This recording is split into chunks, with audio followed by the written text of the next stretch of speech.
Let's dive into the first thing that you mentioned, which is cortisol when stressed and working out.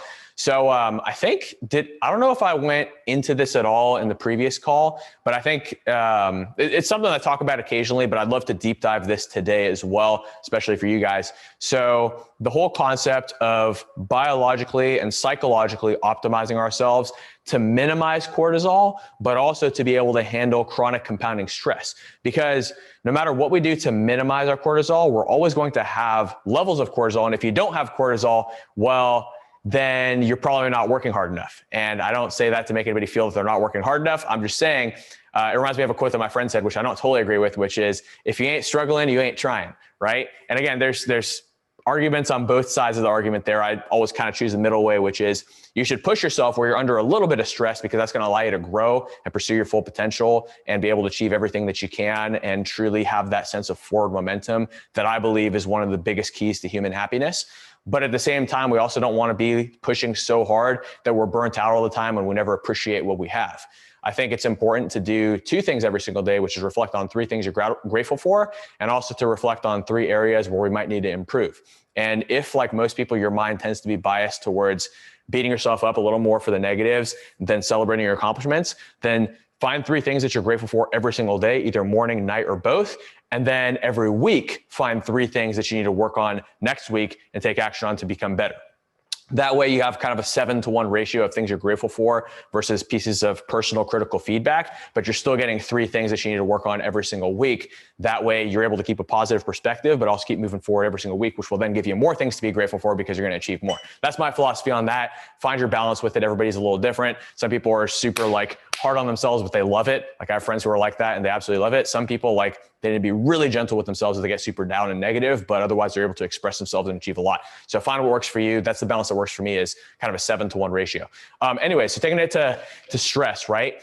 If we're pushing ourselves, if we're an entrepreneur, if we're in the gym and we're hitting the weights, whatever else we're doing, even if we're doing it in a way that minimizes our cortisol because we have a great mindset to our business where we don't get stressed about shit and we're hitting short, efficient, fast, high intensity workouts that minimize the cortisol spike, we're still going to have some cortisol. And cortisol, again, isn't a bad thing. Like, in fact, if you damage the adrenal gland where the body doesn't produce cortisol, it causes all kinds of crazy side effects, which I can't recall off the top of my head, but I believe one of them is actually weight gain. So it's ironic. If you have too much cortisol, you gain fat. If you have too little cortisol, you also gain fat. If you have too much cortisol, you feel burnt out. If you have zero cortisol, you have no energy. So there is a certain amount of cortisol we want to have, but again, we want to keep it in check. We want to keep it in balance.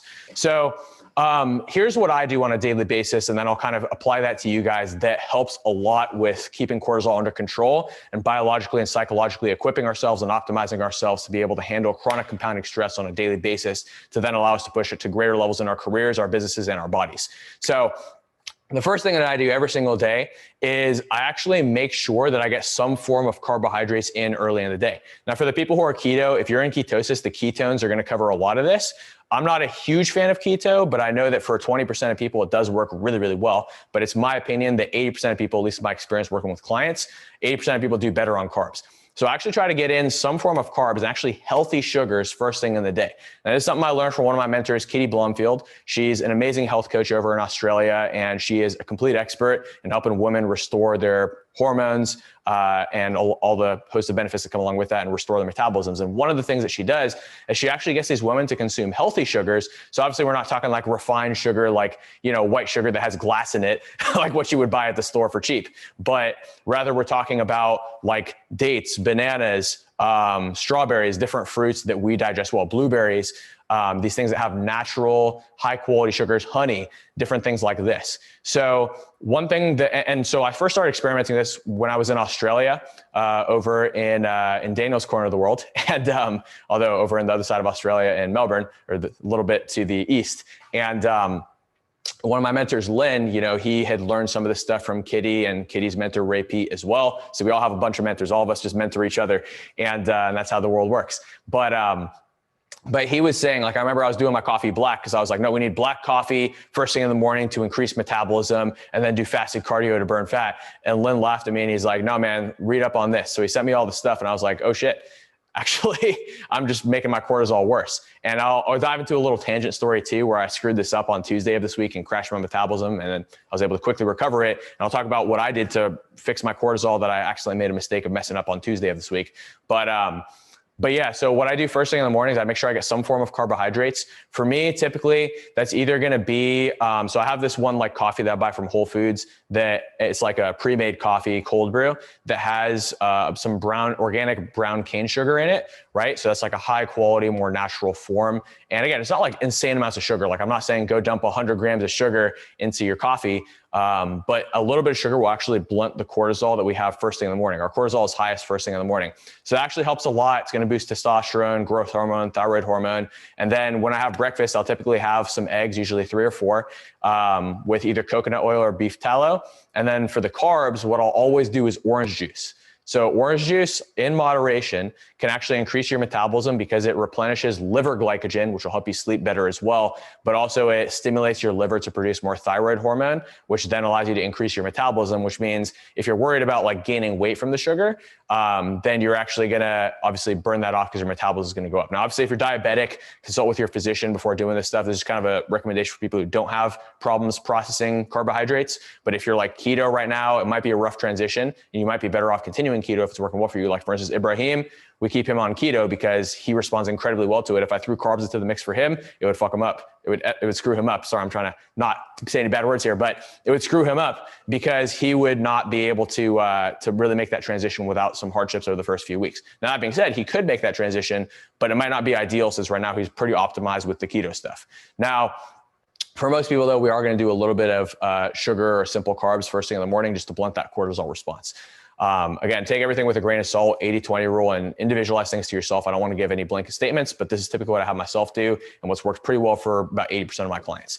Now, the second thing I do that helps me blunt my cortisol first thing in the morning is journaling and meditation. Now, for meditation, what I typically like to do is I actually like to go for a walk. So it's like a walking meditation. So I'll start actually writing some of this stuff out so you guys can have a little visual for this as well. So the first thing is simple carbs. So I'm going to write simp carbs. It's funny because simp means something else. So simple carbs, first thing in AM. First AM. So that could be, it could be like a banana. It could be blueberries. It could be like honey in your coffee. It could be, organic brown cane sugar in your coffee. It could be orange juice. It could be a combination of those things. I would say if you're like worried about having too much sugar, don't do more than like 30 grams of sugar. For me though, my metabolism is pretty fast most of the time because I've worked for many years to optimize myself to where, I could do up to 60 to 80 grams of carbs, sometimes even 100 grams of carbs in the morning. And it'll simply just increase my metabolism further, increase my mental and physical performance for the day. If you're currently eating a lot less than that though, obviously work up to it over time. And if you have further questions of that individualized to you, just message me on Facebook. I'll post in the group so you guys have my Facebook as well, or on Instagram because Ibrahim posted that earlier. So simple carbs, first thing in the morning. That's the first thing that helps me. Again, caveats to this is if you're diabetic or if you're keto, then don't do this. So I'll write that on there as well. Except for keto and diabetic. Boom. All right. So, and then the second thing that I do is, so again, that's the biological optimization first thing in the morning. So that's biology. Now to psychologically optimize ourselves first thing in the morning, we want to do stuff that relieves stress and relieves negative thinking because those are two things that are going to increase cortisol beyond what our cortisol should be. So the second thing is journal/plan with possibly some reflection. I'm just going to write journal and plan, but inside of your journaling, you can reflect. You can use it as catharsis.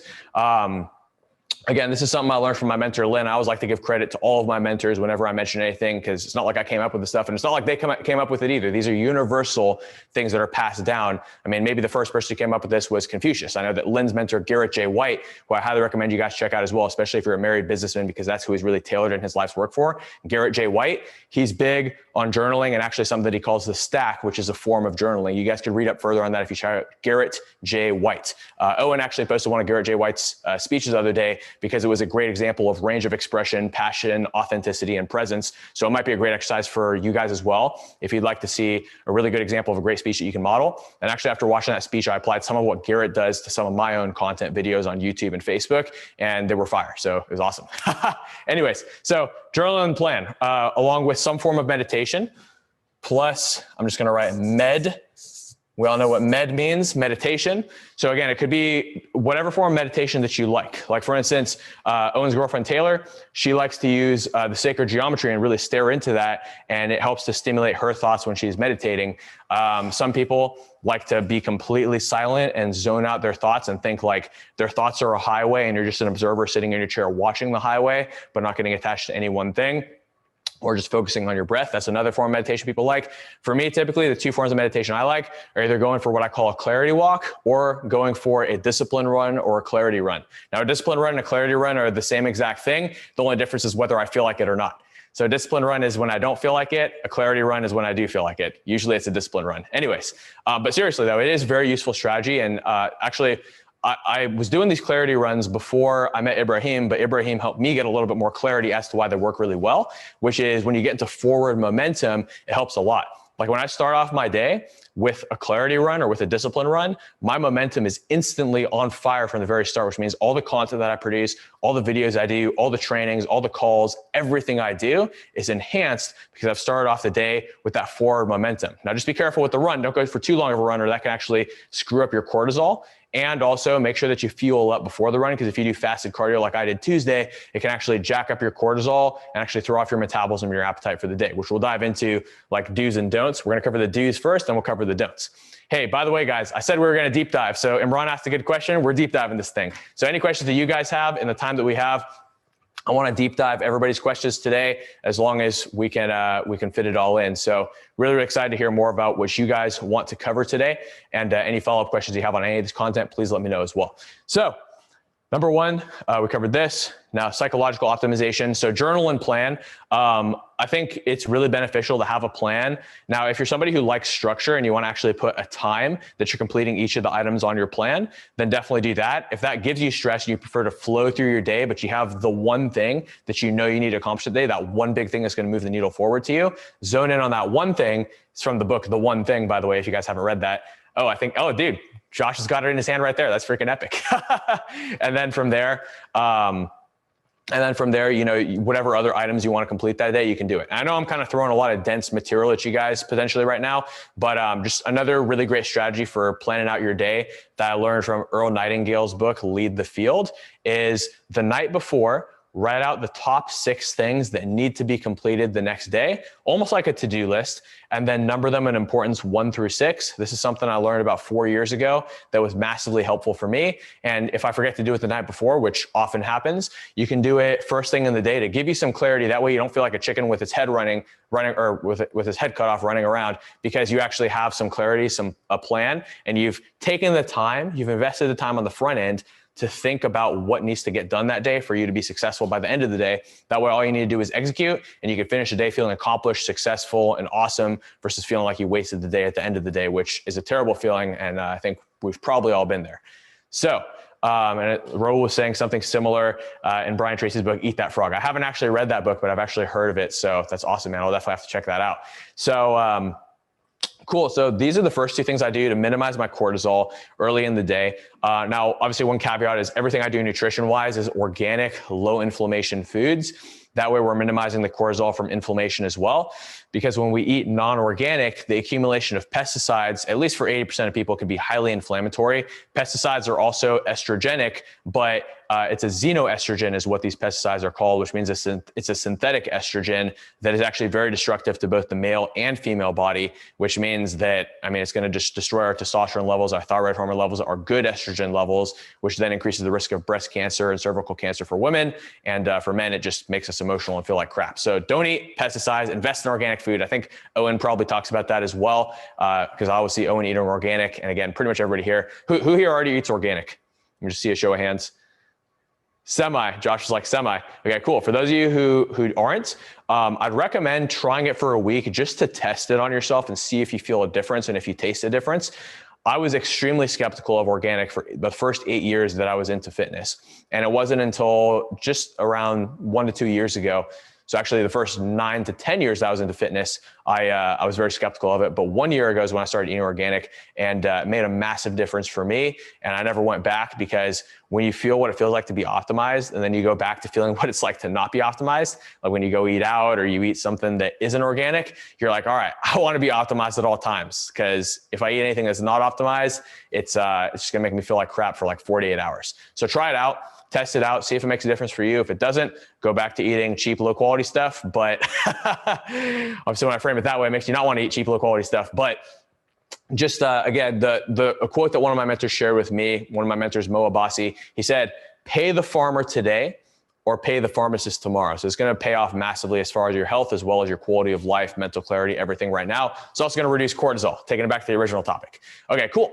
So the next thing that I do on a daily basis that helps me to counter cortisol, these two things alone are going to really help massively. It's because these are two very easy and sustainable habits. Because obviously if I give you like 20 million things, it'll be hard to apply them. But this is something you can easily fit into your existing morning routine. For instance, if you're already doing coffee, try throwing some honey or some brown sugar into it. See if it makes a difference. See if you feel better. If you don't, maybe that didn't actually help with your cortisol, but for a lot of people it does. And then same thing with journaling, planning, and meditation, or going for a clarity walk, a clarity run, a discipline run, whatever it is. Try it out, see what works for you. If it works for you, great, keep it. If it doesn't, or you struggle to stick to it, then obviously don't. For me, I struggle to stick to a discipline run 7 days a week, but I like doing it Monday through Wednesday. And that's ultimately my commitment to myself is Monday through Wednesday, I'm gonna go for a discipline run. Thursday, I'm committed to sleeping in so I can like reward myself for working my ass off Monday through Wednesday. And then Friday, I will sometimes wake up early, sometimes sleep in, but Monday through Wednesday, non-negotiable. I'm going to bed early, waking up early. Those are my discipline days to get momentum, get everything done by Wednesday. So that Thursday, Friday, I can chill. Cool. All right. And then journaling, planning, meditation. Now, middle of the day, I would highly recommend not letting yourself go hungry. Now, some people, there's a fraction of people who do really, really well in intermittent fasting. And occasionally, just as a lifestyle thing, like if I have back-to-back calls for 8 hours a day, then I will set myself up to intermittent fast with a giant breakfast that's going to cover me for at least 8 hours, because that's just going to work better for me on a lifestyle level. But typically what I've found for myself, as well as for the majority of my clients, is getting a more frequent meal schedule in. So getting in smaller meals throughout the day tends to be more beneficial if your schedule allows for it. Again, some days my schedule doesn't allow for it, but whenever I can, I try to eat more frequently, because that makes my metabolism fire better. It helps me gain more muscle, lose more fat, and ultimately feel a lot better as well. So that would be my recommendation is, again, just like anything, try it out, see if it works with your lifestyle, see if your energy levels improve, see if your metabolism, your body composition improve. If it works for you, great, keep it. If it doesn't, cut it out. Again, this is a lot of what I do with my clients is I just say, okay, cool. Here's what we're going to start with based on what you told me about your training history, what's worked well for you in the past, what hasn't worked well in the past, what I know. This is what we're going to start you off with. We're going to report in a week. We meet a week later, or we speak a week later, and we determine what worked well, what didn't work well. And then the next week we try more things. And within 4 weeks, we've tailored in a very, very individualized, powerful game plan that's going to work very well long-term. For some people, that's keto. For some people, that's fasting. For the majority of people, that's actually not keto and fasting. It's carbs and more frequent meals. Cool. All right. So that might fly in the face of what maybe some other fitness people you've read up on have said. And again, my opinion is always, every perspective is right, has some truth to it. It's just a matter of tailoring in what works well for you, your lifestyle, and who you are. Now, let's see what else. So again, I would typically recommend getting in high quality meals throughout the day, get your protein intake in. It's going to help with just muscle gain in general and fat loss. And then at the end of the day, one thing that I think is really important, and I would throw this also in, is that I would cut caffeine off at 2 p.m. is my recommendation for you, unless you're like somebody who works like late nights, because obviously if you have more caffeine in your system, it's going to be hard to get to sleep. And if we get less sleep, our cortisol is going to go up. But also, caffeine intrinsically does increase cortisol a little bit. So that is something that we want to be careful of. Now, there's studies that show that caffeine can actually lower cortisol, but more studies show that it raises cortisol than not. Again, I'm a big fan of caffeine. I just think it has its place. It should be used properly. Like this morning, I had 300 milligrams of caffeine. That's kind of usual and normal for me. But again, it's kind of an individual thing. If I go above 300 milligrams, it tends to screw me up cortisol wise. So again, I've experimented and found the balance that works for me. That's evolved over time. 200 milligrams used to be my optimal zone. 300 milligrams is pretty optimal for me, but I'll also take a deload like Ibrahim does, because again, we don't want to oversaturate ourselves with caffeine too much. Cool. Now, so point number 3 is manage your intake. So I'm going to say manage your intake, and that's going to kind of cover both getting in frequent meals, unless you're somebody who responds well to intermittent fasting. I saw 2 hands when I said that. So if that works well for you guys, keep it. and then managing your intake of caffeine. So hopefully you guys know what I mean by manage. And I would encourage you guys to take notes too. Manage your intake. All right. So now at the end of the day, the thing that I believe is very beneficial to reducing cortisol is to have a form of end of day reflection. Now, some of us like to have a very long end of day reflection. I know that Cole Gordon, who a lot of you guys got to meet, he actually has a very long end of day reflection. It doesn't take him that long, but you know, I implemented it for a little bit. It took me 15 minutes, and I found that wasn't necessarily sustainable for me because some nights I don't have 15 minutes at the end of the day. So for me, a 2-minute reflection actually works a little bit better. And for me, that reflection is what worked well today, what didn't work well today, what am I committed to doing tomorrow to obviously problem solve that. And that gives me some clarity as far as my plan goes. Again, your nighttime routine is completely individualized to you based on how much time you have and what works well. And you just have to experiment everything. So experiment writing down the 6 things you need to do the next day and the numbering it in importance, right? It's important. Experiment doing the end of day reflection. What worked well, what didn't work well, what am I committed to doing tomorrow? You can experiment the Cole Gordon list, which again, I would probably message him about it so he can send you his PDF, but he has like this very long, again, it only takes 15 minutes, but it just kind of feels long sometimes at the end of the day. I think it's like a 15 question thing. Like some of the questions on there are, did I serve people today? What were my top 3 reference experiences today? What are 3 things I'm grateful for today? What's one thing I could do better tomorrow, et cetera? He has a bunch of really good questions like that. It's a powerful series of questions. In fact, if you want to go even deeper into that, I'll bring up Garrett J. White again. He has the tool called the stack. I used to do a stack every morning and it would take me 45 minutes. It was very helpful during a difficult time in my life. But now I typically only do a stack if I'm heavily triggered by something. And actually, not to bounce around too much, but one thing I'd recommend when you journal too is if you ever, like who here ever wakes up and sometimes you just feel like crap when you wake up? Like maybe you had a bad dream or you're stressed about something, you're anxious about something, there's just something that's weighing heavily on your mind. I'd recommend that when you journal, write that out and just break down and analyze that feeling. Why am I feeling this way? And what would need to happen for me to not feel this way? So for instance, let's say I woke up and I felt like crap. And I said, okay, I feel kind of depressed today. Why do I feel depressed today? Well, I only got 5 hours of sleep. So that's probably why. So, I'm going to commit to getting a full night's sleep tonight, maybe taking a nap. So that's already gonna make me feel a little bit better, et cetera. Or maybe, I remember one day I really had to do this because I was feeling a little bit anxious and heartbroken over a relationship that didn't work out. Right. So I woke up and I said, why do I feel this way? Because of X, Y, and Z. What would need to happen for me to not feel this way? X, Y, and Z. And I just wrote it out and I took a nice 30 minutes. And actually the thing that became very cathartic was for me to write a letter to the person who I was feeling a little bit heartbroken over and not send that letter, but simply just write it. So I got those feelings and emotions out. It took me 30 minutes, but after that I felt way better. And I was then able to focus on my day versus if you allow those triggers to linger first thing in the day and they stay in your subconscious, they're going to screw you up for the rest of the day as well. So invest that time into getting it out on the paper first thing in the day before you even check your emails or your Facebook notifications or your Instagram notifications or anything, just to get that out of the way, get your triggers out, reflect on them, learn from them, grow from them, access them to help yourself become the person who you want to be, and then let them go so that they don't trigger you in the back of your head all day. This will also help a lot with cortisol and just with life in general. Cool. So again, 4th point, I'm just going to put EOD reflection. So again, everything that you do biologically, psychologically needs to be optimized to you and what is optimal to you. There's no way to theorize. You can speculate about what is optimal for you and then test it, but there's no way to theorize and know what is best for you without testing it out. So I'd encourage you to try out all of these things. Try the long end of day reflection, try the Garrett J. White stack tool, which takes 45 minutes. If that's sustainable for you, it's very powerful. If it's not sustainable for you in the end of the day, then probably cut it out because then you won't get the benefits if you don't do it consistently. If the short end of day reflection is beneficial for you, which is typically what's best for me, just the 3 questions takes 2 minutes, then that's probably what's best. If the Cole Gordon 15-minute reflection is most optimal for you, do that. But again, test all 3 of them so you can know which one is most sustainable and the best for you as well. And also feel free to like let's say that you're like me and maybe the 2-minute reflection is the most sustainable and the most easy one for you.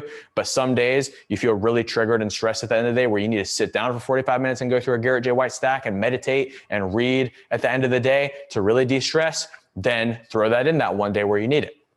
And then obviously after your end of day reflection, regardless of which one you choose consistently, doing any kind of reading or meditation will also help to get to bed at night. Personally, After I do my end of day reflection, I don't really need to read or anything else before I go to bed. I'm actually able to fall asleep pretty easily. I'm usually pretty spent by the end of the day. As long as I manage my intake and didn't have any caffeine after 2 p.m., I can usually fall asleep pretty fast around 10 or 11, which allows me to get 7 hours of sleep and wake up at 5 or 6 a.m. most days. Cool. So curious to hear any follow-up questions to that. It looks like we got quite a few questions in here. So let me just. All right. I hope you enjoyed that free training. Please comment down below. Let me know what you learned, your number one takeaway.